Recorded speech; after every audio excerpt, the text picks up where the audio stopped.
O Corinthians derrubou o nosso bolão aqui do Jogo Aberto da Libertadores. Todo mundo foi de goleada, placares elásticos, elevados, e o Corinthians acabou decepcionando. Rapaz, eu fui num 3-0. Até você, Eu fui num 3-0. que geralmente dá aquela zoada no Ronaldo, Então. não é pra provocar. E eu pensei em falar 1-0 pros caras. Eu falei, mano, eu vou ser coerente, eu vou meter um 3-0 pro Corinthians. Aí me ferrei. Então prepara que a gente vai falar sobre esse jogo, por que que o Corinthians não conseguiu furar esse bloqueio, até teve chances, tá classificado, está nas oitavas da Libertadores, mas não do jeito que a fiel corintiana esperava. Mas agora foi a vez do Corinthians. Na Bolívia, perdeu pro adversário e ontem ficou na Neoquímica Arena no empate em 1-1. Decepcionante, mas porém classificado, segue a próxima fase, mas com algumas explicações a serem dadas, né, Denilson? Algumas? Vou acompanhar, então. Foi um jogo atípico pro Corinthians. As oitavas prometem, hein? Um time completamente diferente daquele que entrou em campo no clássico contra o São Paulo. Vitor Pereira, suspenso e ausente do banco de reservas, promoveu 8. Um jogo que parecia tranquilo, ganhou ares de drama para a equipe e também para os quase 40 mil torcedores presentes na Neoquímica Arena. 40 minutos e, logicamente, ficaram frustrados, como nós ficamos frustrados, tristes, pelo resultado, e só temos que entender. Ivan, que substituiu Cássio, que voltou a sentir o ombro, logo de cara foi obrigado a por cima, mas com a equipe, que foi castigada no final da primeira etapa com o erro. Não há que esconder, é um erro que assumimos todos e isso logicamente também favoreceu o time adversário, que depois na segunda parte... O Corinthians pressionou, o travessão também impediu o gol corintiano na cabeçada de Robson Bambu. Mas o principal responsável pelo empate na Neoquímica Arena foi o goleiro Galarza, com 3 defesas na reta final. A última delas, um milagre na cabeçada de Gil.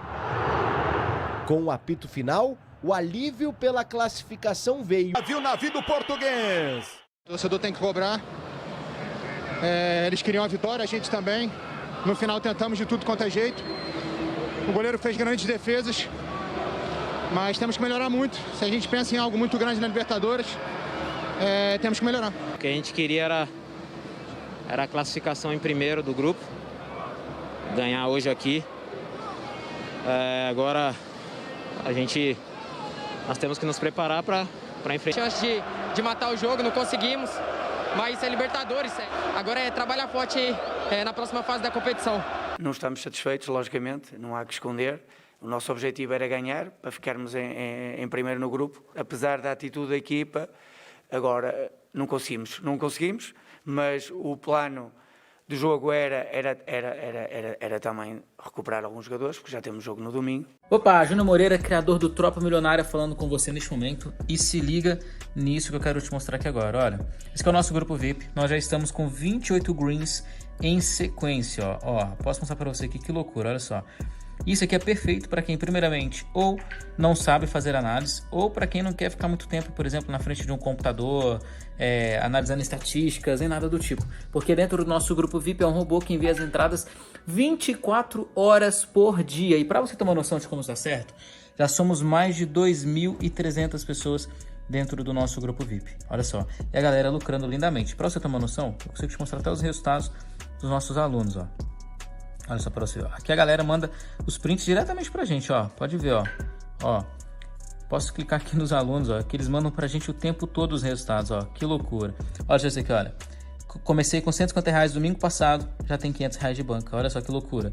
Então é isso. Se você quer saber mais sobre o Tropa Milionária, quer saber mais detalhes sobre como funciona, clica no link que vai estar aqui na descrição desse vídeo agora, pra você saber todos os detalhes, e tamo junto. Com o empate por aqui, o Corinthians perdeu a oportunidade de assumir a liderança do grupo e não terá vida fácil daqui para frente na Copa Libertadores. Além de não poder definir a classificação em casa, o Timão pode ter pela frente um dos 3 últimos campeões da competição: Flamengo, River Plate e o arquirrival Palmeiras. Quando os adversários também serão mais fortes. O Vitor disse inicialmente que era um grupo equilibrado e vocês comprovaram isso. Denilson, de verdade, pouca gente imaginaria que um tropeço como esse aconteceria para o Corinthians na Neoquímica Arena.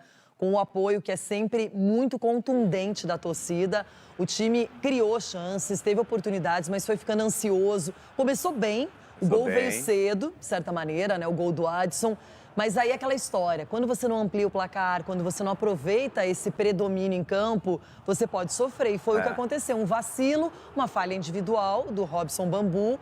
E aí o Corinthians não conseguiu na segunda etapa, mesmo com jogadores titulares. Aumentou um pouco dessa pressão em cima dos jogadores. O Corinthians até criou algumas oportunidades, ou muitas oportunidades. Obviamente o torcedor fica com o resultado na cabeça, mas o volume de jogo, principalmente no segundo tempo do Corinthians, foi um volume de jogo interessante. Só que aí, quando a bola não entra, começa a tomar o estádio, né? Começa a ficar numa situação de cobrança, tanto é que no final do jogo o torcedor vaiou. E o torcedor que vem apoiando o Corinthians dentro dessa Libertadores, a gente falou ontem, por exemplo, aqui do torcedor do Fortaleza e também do Ceará, né, da festa e do apoio. O torcedor corintiano vem fazendo isso com a equipe do Corinthians. E aí, se a gente for falar nas escolhas, e aí eu acho que aí para mim, é o tal grande problema. O resultado foi um resultado ruim, mas eu acho que dava para ter colocado pelo menos uma mescla, manter uma base do time titular, porque estavam jogando ali a classificação em primeiro lugar do grupo. Tá ruim, mas tá bom. Tá ruim, mas tá bom. Só que aqui a gente brinca que tá muito complicado acertar uma prévia, fazer uma prévia das equipes que vão se apresentar na Libertadores ou até mesmo no Brasileirão, porque os treinadores têm mexido muito, especialmente os estrangeiros, o Rogério Ceni. E ontem nós praticamente erramos tudo, porque até o Ronaldo tinha uma confirmação que o Cássio jogaria, o Cássio nem entrou em campo, enfim, várias coisas não aconteceram. Mas o que me chama a atenção é que, caracteristicamente, o Corinthians tem melhorado, especialmente no Brasileirão, no segundo tempo. Foi assim contra o Fortaleza, contra o Inter, contra o São Paulo. No segundo tempo ele reage e melhora o futebol. E ontem, sabendo da responsabilidade, sabendo que estava rolando o jogo do Boca com o Deportivo Cali, o Boca vencendo a partida, o Corinthians parece que não conseguiu entrar no jogo. Eu não sei se foi o nervosismo, a ansiedade, se foi o goleiro mesmo, porque realmente no segundo tempo, geralmente o Corinthians ele vai melhor que os adversários. A ausência do Cássio ela era uma ausência mais compreensiva, né? Pelo fato dele ter se lesionado no clássico contra o São Paulo. Agora você deixar Fábio Santos fora, você deixar Renato Augusto fora, o próprio William fora.